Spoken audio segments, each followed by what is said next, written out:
Alexander Graham Bell was a scientist and inventor born in Scotland in 1847. He had a great interest in phonetics, the science that studies the sounds of language.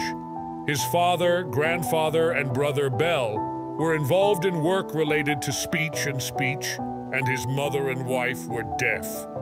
This greatly influenced Bell's work in his life. In 1871, Bell moved to the United States and opened a school to teach deaf children to speak. He also became a professor of vocal physiology and elocution at Boston University. There he met Mabel Hubbard, one of his students who was also deaf, and later married her in 1877. Bell had a dream to create a device that could transmit human voice through wires. He was inspired by the harmonic telegraph, a device that could send multiple messages at once through wires using different tones.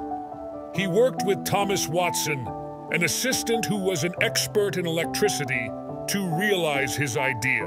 In 1875, Bell and Watson succeeded in making a simple device that could turn electricity into sound. They used a membrane that vibrated due to sound, and a needle that pressed a wire that was electrified.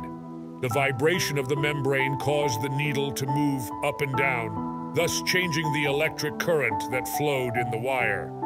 The varying electric current was then received by the same device at the other end of the wire, and turned back into sound by the membrane and needle that vibrated. Bell then registered a patent for the device in 1876 and got it on March 7, 1876. He was the first person to have a patent for the telephone, although there were several others who also claimed to be the inventors of the telephone, such as Antonio Meucci and Elisha Gray. A few days after getting the patent, Bell made the first recorded phone call in history, which was addressed to Watson. He uttered this famous sentence: "Mr. Watson, come here. I want to meet you." Watson, who was in another room, heard Bell's voice clearly through the phone. This was a historic moment that marked the beginning of the era of telecommunications. Bell then founded the Bell Telephone Company in 1877 and began marketing the phone to the public. In 1878, he succeeded in making the first phone that could function two-way. That is, it could send and receive sound alternately. In 1880, he made the first phone that could function simultaneously. That is, it could send and receive sound at the same time.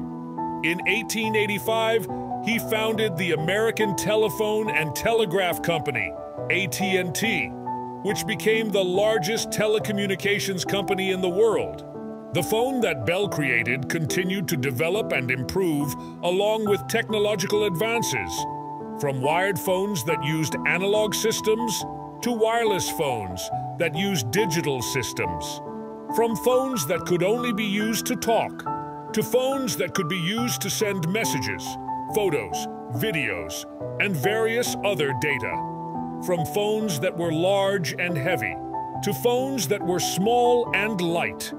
Phones have become an important part of our lives and open up new possibilities in communication.